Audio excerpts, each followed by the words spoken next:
Bienvenue donc à tous. Merci d'être présents donc à ce 7e webinaire, les mardis de la donnée de santé. Avant de démarrer, donc je vais me présenter et puis présenter les autres partenaires qui sont à nos côtés pour présenter ce module et répondre aussi à vos questions. Donc moi, je suis Caroline, directrice citoyenne au sein du Health Data Hub.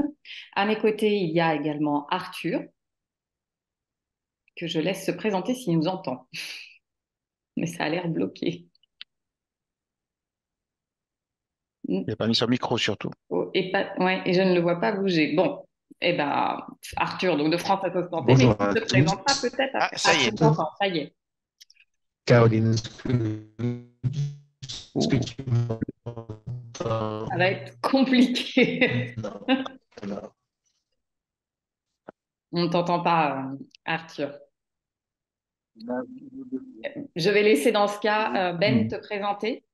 Oui, bonjour, Ben Braithwaite, je travaille chez l'entreprise Sanoya et on a le plaisir d'accompagner le Health Data Hub et les autres partenaires dans la... Effectivement, pardon. Donc, bonjour à tous, Arthur Defin, je représente France Associée en tant que chargé de mission sur. Non, Arthur, on ne et- t'entend pas. Je Alors, suis vraiment désolée. donc, je vais finir, donc je suis Ben Braithwaite, je travaille chez l'entreprise Sanoya et on a le plaisir d'accompagner le HDH et les autres partenaires dans la conception et la réalisation de ces supports. Merci beaucoup. Claude. Claude Gissot, donc je suis au ministère de la Santé. Je travaille sur les données de santé pour le DRES, Direction de la Recherche, Études, Évaluation et Statistiques. Merci. Marjorie. Poussac, je travaille à la CNAM dans la direction de la stratégie et des études statistiques et plus particulièrement sur les données du SNDS. Merci beaucoup. Est-ce qu'Arthur, on t'entend mieux? Est-ce qu'on va pouvoir démarrer avec toi? Non. Je vais commencer. Donc, pour ce webinaire, on peut passer à la slide suivante. Non, celle précédente, merci. On va y arriver. Donc, pour rappel, on est à l'avant-dernier module sur ce programme qui est sur le SNDS historique. Le prochain aura lieu le 12 décembre et portera sur Vive Covid-19. Ça ne veut pas dire que les webinaires se terminent, puisqu'en janvier, on poursuit, mais sur un nouveau programme qui sera les entrepôts de données de santé. Qu'est-ce que finalement on a vu? Un petit récapitulatif quand même important lors de ces différents webinaires et pourquoi d'un coup on en arrive à l'open data. Alors, on avait commencé par voir, on avait découvert finalement la base principale du SNDS et ce qu'il contient. Ça, c'était le premier module. Puis, avant tout, on s'était dit qu'il était utile de décrire en fait tous les acteurs qui peuvent accéder au SNDS qui a donné lieu au second module. Ensuite, on a pu suivre une association de patients qui monte un projet d'utilisation de données de santé pour voir les bonnes pratiques. Et ça, c'était le module 3. Et puis, on a vu qu'il n'existe pas que la base principale du SNDS et qu'à travers l'exemple en fait, d'une base construite par un tiers, on pouvait explorer les possibilités de chaînage des bases de données existantes avec le SNDS, ce qui a donné lieu donc au module 4. On a vu aussi en pratique comment ça marche. On a dit qu'on a pu voir le projet Hydro, et c'est un projet hybride qui combine à la fois des données du SNDS et une base externe pour pouvoir innover dans le domaine des dispositifs médicaux. C'était le module 5. Et à cette fin, le Data Hub lui propose une plateforme tierce de croisement qui facilite les projets de réutilisation des données pour des projets donc en intelligence artificielle. Ça a été le module de la semaine précédente. Et désormais, en parallèle, on va explorer donc les données dites en open data qui peuvent ouvrir des possibilités accrues de partage. Donc aujourd'hui, on peut imaginer ce que l'on va voir pour en faire un petit peu la synthèse.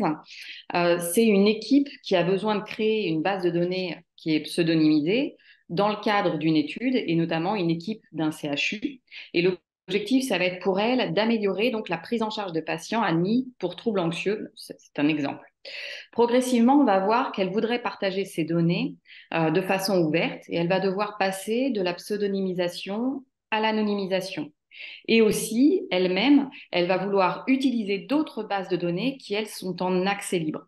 Donc, le point fort que l'on va voir dans le cadre de ce module, c'est que pour faire des études sur de riches données et de nombreuses données, on est vraiment dans un cadre extrême de protection, ce qui est bien normal, et ceux qui utilisent la donnée vont vraiment devoir justifier de leur accès.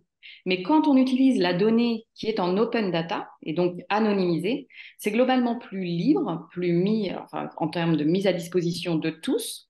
Mais le souci, c'est que parfois, ces bases de données vont être légèrement plus pauvres pour mener des études. Ça ne veut pas dire qu'on peut rien en faire, mais ça veut dire qu'on n'a pas le même champ des possibles que pour une base qui, elle, va être beaucoup plus protégée parce que pseudonymisée et non pas anonymisée. Et c'est l'ensemble, c'est l'objectif en tête de ce module, c'est de vous initier à cela. Alors, je ne sais pas si on va pouvoir commencer. Je ne sais pas si Arthur, on va pouvoir t'entendre. Peut-être même, d'ailleurs, est-il complètement déconnecté. Mhm. Oui, c'est ça. OK.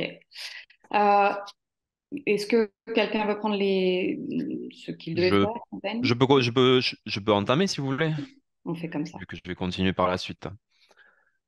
Donc, on va déjà commencer par voir déjà qu'il y a des données enregistrées dans le cadre d'une prise en charge. On va rencontrer la docteure Sylvia Tournier, qui est médecin urgentiste à l'hôpital de Bordeaux. Elle fait partie du service des urgences et elle est amenée à recevoir des patients avec des troubles psychiatriques. Lorsqu'elle prend en charge un patient, elle va reporter toutes les données relatives à la consultation dans le système d'information de l'hôpital. Ça permet de maintenir à jour le dossier médical du patient pour pouvoir le suivre si jamais il revient à l'hôpital par la suite. Pour ce faire, elle utilise un logiciel spécialisé qui est installé sur un ordinateur dans la salle de consultation des urgences, qui est protégé par un mot de passe, et elle va devoir rentrer ses identifiants personnels via une carte électronique. Donc un système ultra sécurisé pour gérer les données des patients. Donc, c'est-à-dire que donc, lorsque un patient se présente pour passer un examen à l'hôpital, y compris aux urgences, comme on vient de le voir, les informations concernant sont enregistrées dans la base de données interne de l'hôpital. Ça peut être donc les prescriptions de médicaments, les résultats de biologie, des comptes rendus ou des clichés d'imagerie. Tout ça, ça va constituer des bases de données personnelles de santé qui sont réservées aux acteurs de cette prise en charge. Elles sont accessibles par les membres de l'équipe de soins qui en ont besoin. Par exemple, si le patient revient une semaine ou un mois plus tard, alors il faut bien pouvoir retrouver l'historique de ces consultations. L'ensemble de ces enregistrements, c'est ce qu'on appelle le dossier médical du patient au sein de l'hôpital. Et il y a plusieurs objectifs à réaliser à ce stade-là. D'une part, il faut que le système soit ultra sécurisé, et donc que seules les personnes habilitées y aient accès. Et d'autre part, ce qu'on appelle l'identitovigilance, c'est-à-dire être bien sûr qu'on ait les bonnes données pour le bon patient. Donc qu'on n'est pas en train de consulter les données de quelqu'un d'autre pour prendre en charge Michel, on consulte les données de Pierre. Donc avec ces données déjà là, on va déjà commencer non pas en open data, mais dans le cadre de ce qui peut se faire déjà dans la vie quotidienne d'un hôpital, par exemple avec le docteur Tournier. Donc elle va commencer, si on peut passer aux diapositives suivantes, elle va commencer par déjà regarder les données dont elle a accès, c'est-à-dire les données de ses patients qui sont présentés aux urgences. Elle pense observer un phénomène particulier, donc elle veut essayer d'examiner ce phénomène, de mieux le comprendre. Donc elle va utiliser ces données, elle va faire des petites analyses statistiques, toujours dans le cadre du secret médical. Et donc, comme on l'a dit, et on le renforce, son analyse est limitée à ses seuls patients, donc sur une population restreinte. Donc elle va essayer de commencer, c'est quelque chose d'utile pour commencer à comprendre un phénomène, pour voir si on veut aller plus loin. C'est ce qu'on appelle ici, du coup, la recherche interne. Pour aller plus loin, donc par exemple à l'échelle de l'hôpital, déjà dans un premier temps, il va falloir qu'elle mobilise d'autres personnes. Donc, si on passe à la diapositive suivante, elle va consulter une équipe du service de psychiatrie. Donc, pourquoi est-ce qu'elle va consulter cette équipe-là? Parce que ces personnes-là disposent de plus de compétences et de plus de temps. Donc, plus de personnes égale plus de temps. Docteur Tournier, docteur médecin urgentiste, n'a vraiment pas le temps d'analyser toutes les données de tous les patients qui passent par les urgences. Imaginez-vous le temps que ça prend. Donc, cette équipe va pouvoir mobiliser plus de personnes et plus de ressources, donc avec des compétences et des points de vue différents, pour faire parler les données un petit peu mieux et plus largement, pour tirer plus de conclusions. Donc, comment est-ce qu'on va faire ça? Parce qu'on vient de voir que du coup, il fallait qu'ils soient membres de l'équipe de soins. Mais en fait, il faut qu'ils soient membres de l'équipe de soins pour accéder aux données nominatives. Et donc, on peut quand même leur partager les données dans un cadre limité. Donc, c'est ce qu'on va arriver, on va arriver à la notion de pseudonymisation. C'est-à-dire qu'ici, vu qu'ils sont sur la même infrastructure informatique sécurisée, qu'ils évoluent dans le secret professionnel dans le cadre de cette étude, et en respectant certaines exigences, notamment en se limitant aux seules données contenues dans la base de données interne du CHU et en déclarant ce traitement au registre des traitements du CHU, on peut créer une base de données pseudonymisée en supprimant les données identifiantes et les partager pour partager à l'équipe. Donc, à la diapositive suivante, on découvre un petit peu mieux ce que ça veut dire que la pseudonymisation. C'est un terme un peu compliqué, mais franchement, le concept derrière, il est assez simple. Comme on l'a vu au début, un hôpital tient des fichiers patients avec des données identifiantes, le nom, le prénom, le numéro de sécurité sociale, etc. C'est ce qui permet au médecin de faire le suivi, en fait. Pour faire une base de données pseudonymisée, on va définir un code unique pour chacun des patients et retirer toutes les autres informations qui pourraient être identifiantes. Le nom, le prénom, le numéro de sécurité sociale, comme on l'a vu. Ça nous permet de protéger la vie privée des patients tout en permettant aux médecins de revenir aux patients et de compléter d'autres informations. Donc, seuls les médecins sont capables de voir une base avec le pseudonyme et l'identité des patients pour pouvoir la compléter. Cette base est alors enregistrée et prête à être utilisée sans données directement identifiantes. Donc, revenons rapidement sur le terme pseudo. Pseudonymisé parce que le code unique est un pseudonyme et ce n'est pas anonymisé parce qu'on peut retrouver l'identité des patients. Donc, à ce stade-là, on a une base de données pseudonymisée qui peut être utilisée dans le cadre de l'étude. À la diapositive suivante, on va résumer donc l'état du projet. Donc, avec la base de données pseudonymisée qui permet de réaliser des analyses à l'échelle de l'hôpital, donc des analyses locales, et qui peut être accédée seulement par des personnes autorisées du CHU. Ça pourrait, par exemple, donc améliorer la prise en charge des patients et donc confirmer ou infirmer, le cas échéant, l'hypothèse initiale du docteur Tournier. Bien entendu, il faut noter que déjà à ce stade-là, il y a des contraintes réglementaires à respecter. En particulier, l'étude doit être réalisée en respectant une méthodologie de référence ou bien être directement autorisée par la CNIL. Et bien entendu, il y a d'autres niveaux, pour réaliser des études à d'autres niveaux et à d'autres échelles, il y a la pseudonymisation, parfois ça ne suffit pas, et c'est bien ce que va nous expliquer Claude. Merci bien. Donc, on va imaginer l'étape suivante et on va prendre comme challenge que l'équipe veut participer à un data challenge international, c'est-à-dire participer à un concours autour de l'étude et d'un sujet médical et donc de partager ces données avec l'ensemble des gens qui vont candidater à ce data challenge et pouvoir réutiliser ces données pour trouver des améliorations dans la prise en charge ou d'autres sujets.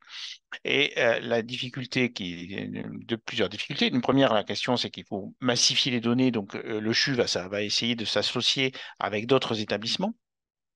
Mais comme elle va mettre à disposition cette base de données à des gens beaucoup plus, d'un nombre plus important et de manière très ouverte, eh bien, il va falloir faire ce qu'on appelle de l'anonymisation.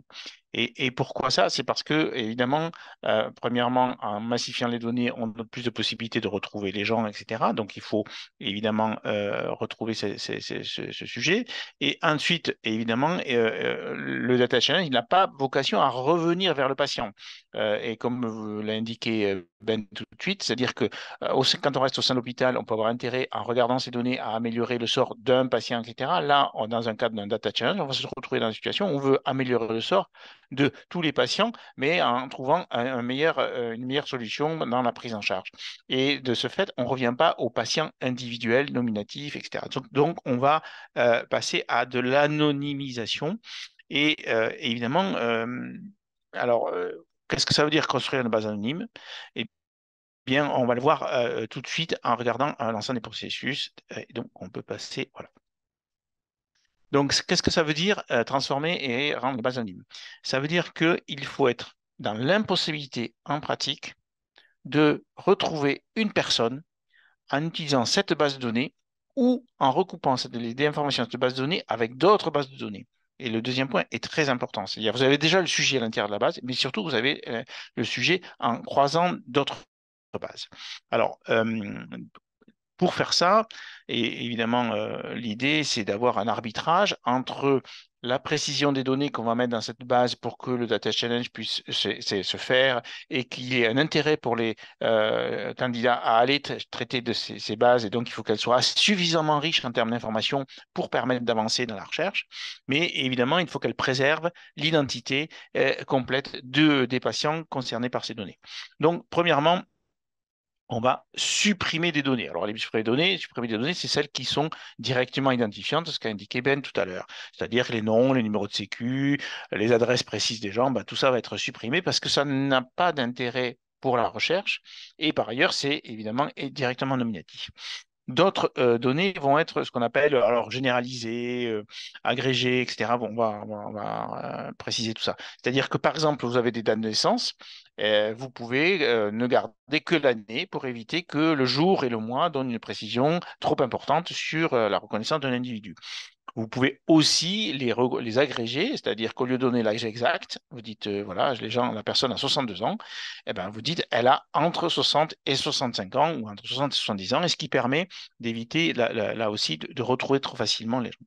Et puis, évidemment, il y a des données qui devront être conservées, puisque c'est l'objet même du Data Challenge, et évidemment, en regardant, évidemment, qu'elles n'ont pas un caractère réidentifiant, et les résultats en santé ou les résultats de biologie, par exemple, de sérologie, sont aussi, enfin, pas en partie de ça.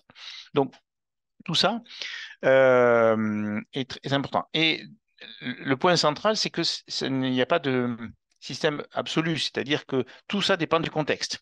C'est pas parce que vous allez faire ça sur une base de données que vous allez trouver qu'en appliquant la même méthode ou les mêmes principes, vous allez gérer une autre base de données. Donc, il faut s'adapter à chaque fois. Alors, s'adapter, ça veut dire quoi? Donc, il faut démontrer l'anonymisation. Et démontrer l'anonymisation, ça veut dire regarder trois critères importants. Le sujet de la non-anonymisation, c'est-à-dire qu'il n'y a aucune donnée qui doit permettre, combinaison de variables, qui doit permettre de retrouver la personne. C'est-à-dire, pardon, il y a un peu de bruit dans le couloir, il y a un peu de bruit dans le couloir, je m'excuse, je vais fermer la porte.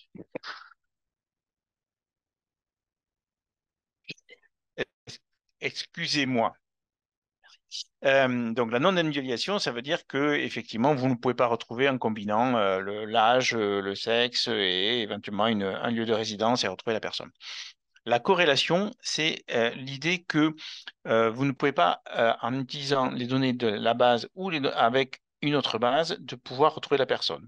L'exemple qui est donné ici, c'est par exemple que une personne, on sait quelles sont les personnes d'une commune A qui vont voir un médecin dans une commune B. Et par ailleurs, vous avez l'ensemble des gens qui ont été transportés de la commune A à la commune B de manière nominative. Et donc, vous pouvez avoir un risque de retrouver la personne en croisant ces deux bases. Et là, ça devient un sujet de corrélation et c'est ça qu'il faut empêcher. Enfin, il y a la question de l'inférence, c'est-à-dire déterminer une information sur une personne par le fait que la même information est associée à un groupe de personnes, mais que c'est systématiquement la même. L'exemple qui est donné ici, c'est-à-dire que si dans la base, tous les hommes entre 30 et 35 ans ont un cancer de la prostate, si je connais un homme de 30-35 ans dans la base, je sais qu'il a un cancer de la prostate. Et donc, ces trois critères ont été évidemment déterminés dans le cadre d'un travail avec un sigle abominable qui est en haut de la slide qui s'appelle WP216. Mais néanmoins, ça veut dire que ce sont les CNIL européennes, l'ensemble des organismes de protection des données individuelles au niveau européen, qui ont déterminé des critères. Et ces critères, c'est ceux qui viennent d'être cités. Voilà. Alors, comment fait-on ça? Eh ben, ça veut dire que, par ailleurs, il faut regarder ça selon trois dimensions, en fait. La première, c'est évidemment la question de conseil scientifique, c'est-à-dire quelque part, c'est quoi les données dont j'ai besoin pour remplir le data challenge et que les gens puissent travailler. Deux, c'est le conseil juridique, c'est-à-dire dire, ben, voilà, est-ce que je suis conforme aux règles du droit de protection des données personnelles? Et trois, eh ben, pour faire ce qu'on a dit, c'est-à-dire enlever les variables, les agréger, les siler, etc., etc., eh ben, il faut des gens qui s'occupent des données. Alors, on a mis des informaticiens ou des statisticiens qui peuvent réaliser ces modifications de la base de données. Donc, tout ça, c'est les compétences qu'on doit avoir. Et on va vérifier tout ça. Donc, on peut passer à la base suivante, s'il te plaît, Kenan. Voilà. Et donc, qu'est-ce qu'on fait? On fait deux temps qui peuvent se reproduire. C'est-à-dire qu'on dit voilà ce que je vais faire, je vais supprimer, je vais généraliser, etc. Bon, et donc, je fais une base dont je pense qu'elle est anonyme. Je check effectivement en derrière l'étape 2 que je vérifie que c'est anonyme.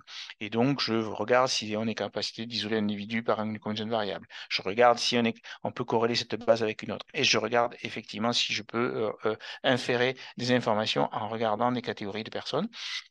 Puis je m'aperçois que c'est vrai ou c'est pas vrai.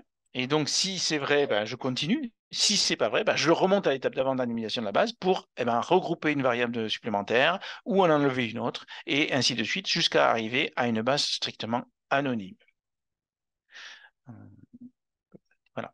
Alors, évidemment, les patients doivent être informés de tout ça. Donc, évidemment, normalement, bon, au moment de la création de la base de données, les patients sont informés. Quand je dis la base de données au sein de l'hôpital, évidemment, sont informés de ce que cette base va être utilisée.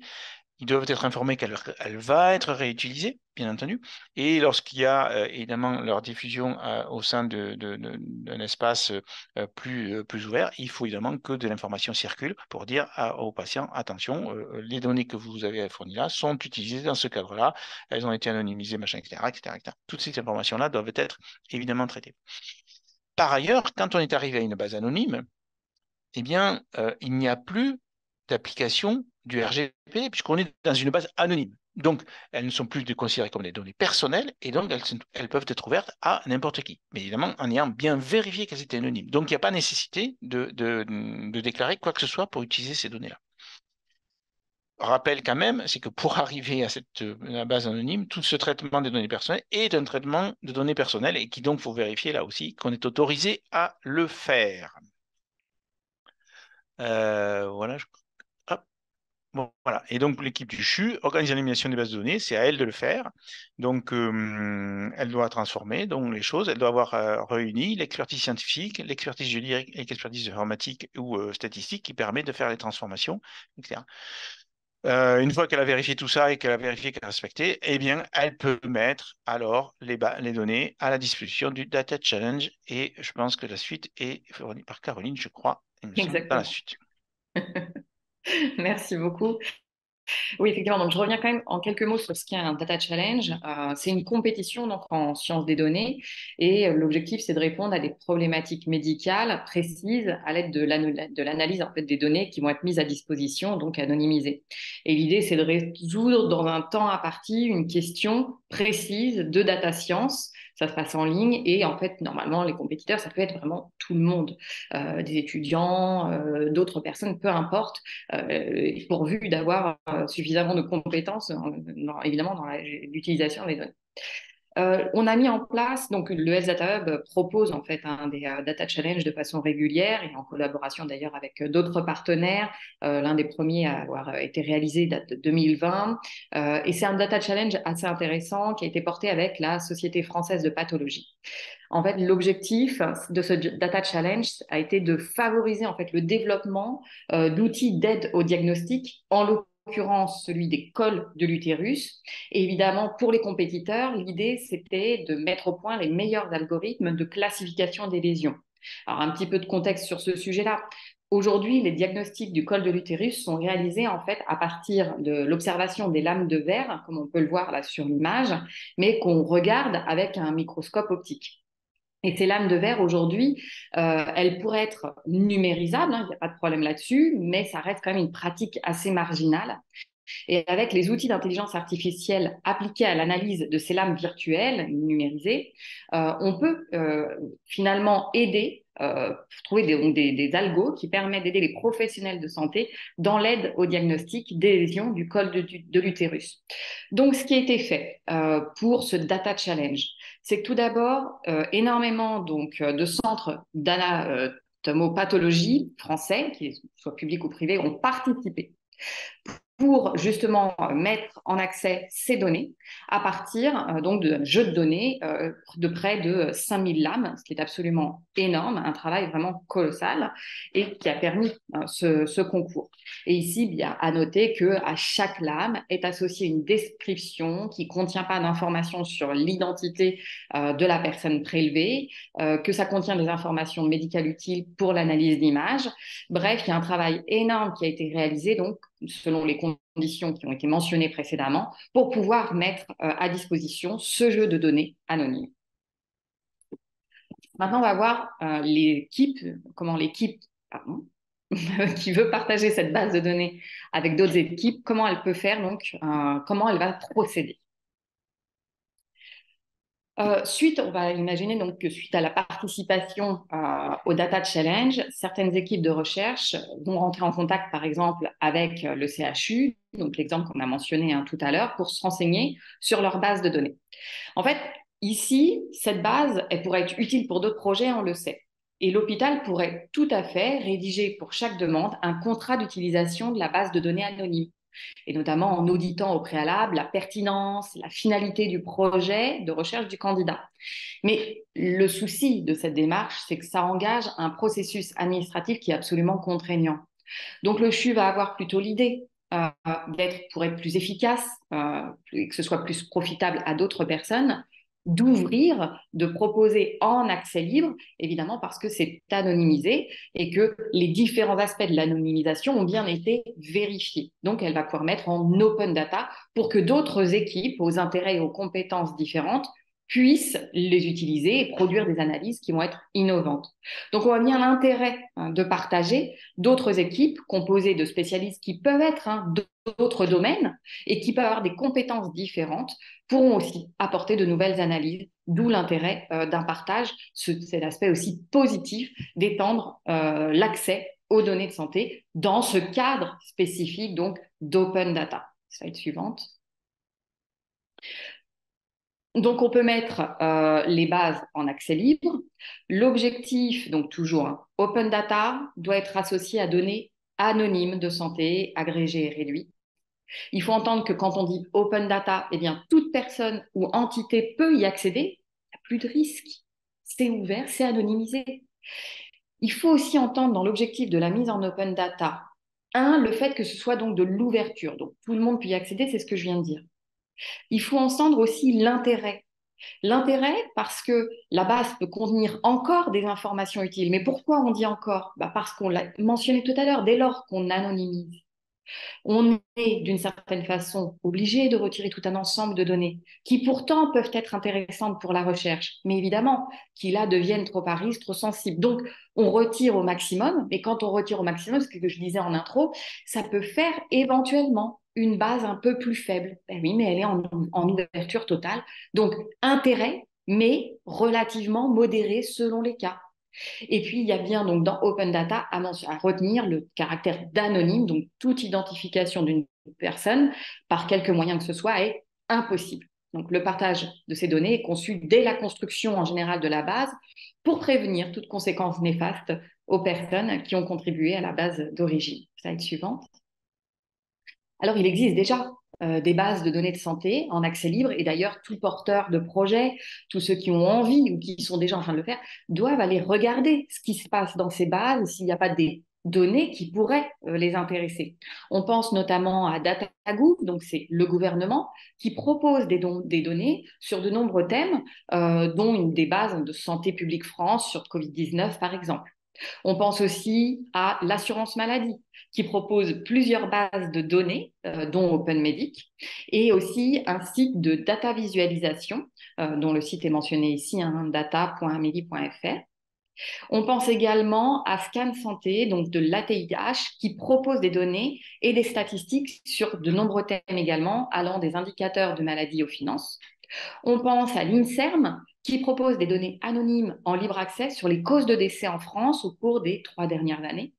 Et puis, on pense à l'adresse, donc à data.dress, donc l'autre institution dont tu fais partie, qui met à disposition des tableaux de données dynamiques sur les thèmes de la santé et de la protection sociale. Donc, un ensemble de liens, évidemment, à aller consulter dès lors qu'on veut porter un projet de recherche. C'est absolument essentiel. Slide suivante. Un petit problème est survenu.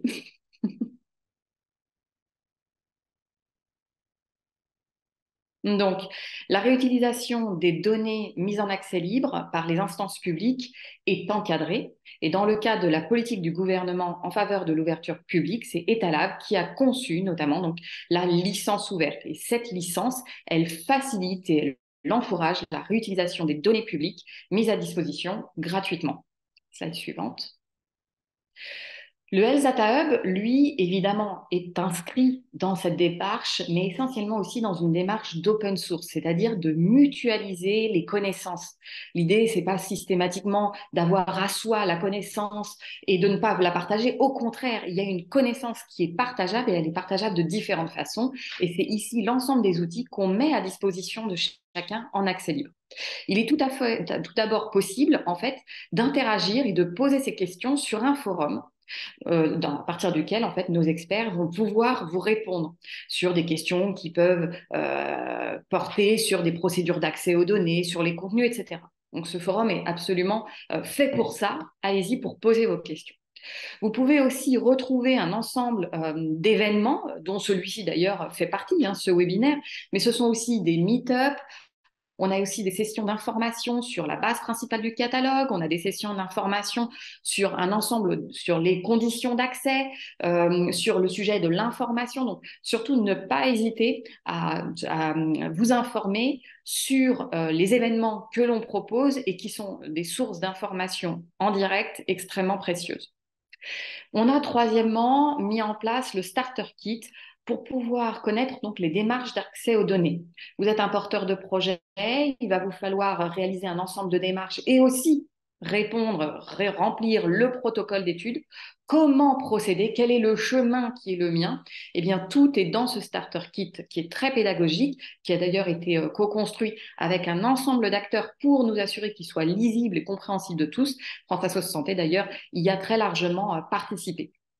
Et puis, vous pouvez retrouver un ensemble de choses, un ensemble d'éléments intéressants donc en open source sur notre site Internet, dont un dictionnaire interactif, de la documentation collaborative, et des données qui sont totalement synthétiques, permettant de tester vos programmes du point de vue fonctionnel.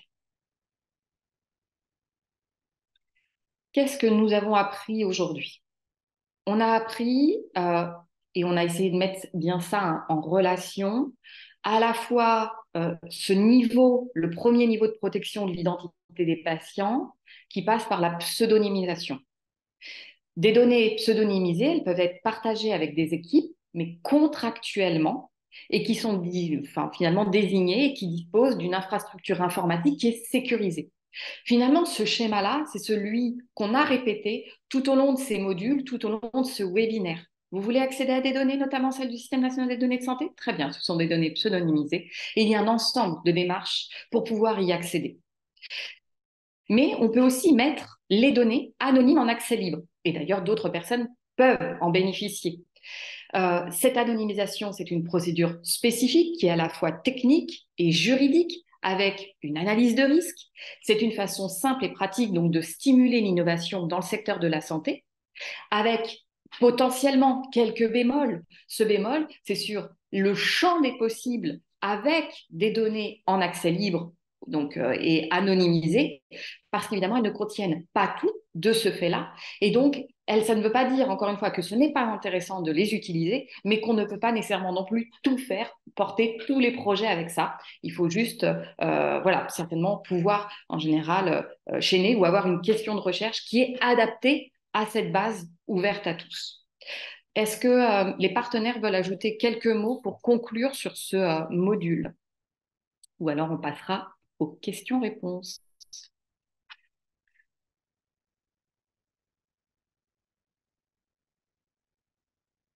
Ah. Tu as l'air de... Non, Claude? Non, c'est bon. Puis C'est bon. je peux passer aux questions-réponses si vous voulez, pour ma part. Très bien. Alors, est-ce que vous avez commencé à regarder quelles seraient les questions que l'on pourrait traiter?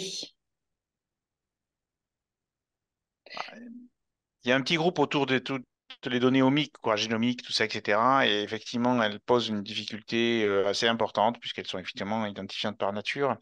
et que c'est très compliqué de les identifier. On travaille, enfin, il y a il y a beaucoup de discussions autour de ces questions-là et comment faire. De toute façon, à la fois avec la CNIL, évidemment, mais ça veut dire aussi trouver des voies et moyens de faire qu'elle soit plus accessible, même s'il y a des mesures à prendre avant d'y accéder. C'est encore à traiter, ce genre de choses. C'est plutôt devant nous, mais voilà, en réflexion malgré tout sur ces sujets-là. Il y a une question peut-être à laquelle tu peux répondre qui va dans le sens de une analyse de risque. C'est la question posée qui est comment prouver que la vérification est bonne Bah, en termes d'analyse. enfin, il n'y a pas entre guillemets, de solution toute faite. C'est aussi une forme entre guillemets, d'expertise. Alors, si je prends l'expertise plutôt sur les données, c'est-à-dire, par exemple, le croisement de variables qui ne conduit pas à une seule personne, c'est très simple. Si vous pourriez considérer que si, et c'est ce qui se fait beaucoup dans les statistiques agrégées, et je vais revenir sur cette question-là, c'est que quand vous regardez les cases, il n'y a pas de croisement dans lequel vous avez un nombre de personnes qui soit inférieur à une norme qui est pas hyper définie aujourd'hui. Il y a dans l'assurance maladie, on ne donne pas des effectifs inférieurs à 10. Du côté des professionnels, on ne donne pas des effectifs inférieurs aussi à 10 ou à 11. Je me souviens plus, mais Marjorie me complétera si je dis des C'est ça, bêtises. oui. L'INSEE applique aussi un certain nombre de choses de ce style. Donc voilà, vous croisez les variables et vous dites, je regarde les cases et je regarde si toutes les cases, s'il y a des cases où il y a des 1, 2 ou 3, ben ça veut dire que je ne suis pas allé assez loin dans la manière d'agréger ou de supprimer des données. Donc ça, c'est des méthodes un peu comment dire, empiriques voilà, parce qu'il n'y a pas de solution théorique toute faite sur étagère. Voilà. Mais voilà comment on fait, quoi. C'est-à-dire on croise et puis on dit, voilà, après, et c'est plus compliqué avec les bases externes, mais vous pouvez regarder si les informations que vous donnez dans votre base, que vous mettez en open data, si des données, par exemple, pour prendre les transports, ben, je veux donner faire une base open data avec des transports sanitaires, sur les taxis, par exemple. Est-ce qu'il existe autour de moi des gens qui produisent des données individuelles nominatives sur les taxis, sur les passagers des taxis? Et je regarde ça, et si ça existe, eh ben, je vais faire attention à ce qu'on ne puisse pas recoller les morceaux, soit en mettant des dates agrégées, soit en mettant des regroupements géographiques qui permettent d'éviter ce genre de choses. Voilà comment en pratique on fait, quoi.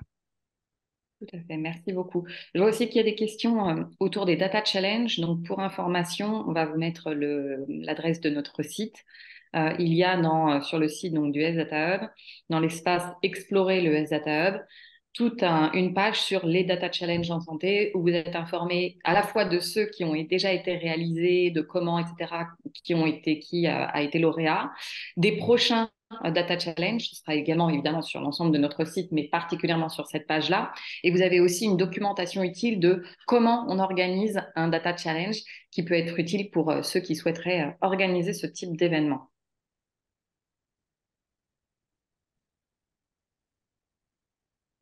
Je regarde s'il y a d'autres questions que l'on pourrait traiter en une dernière avant de clôturer ce webinaire. Oui, il y a quelqu'un qui fait référence à data pathologie de la CNAM.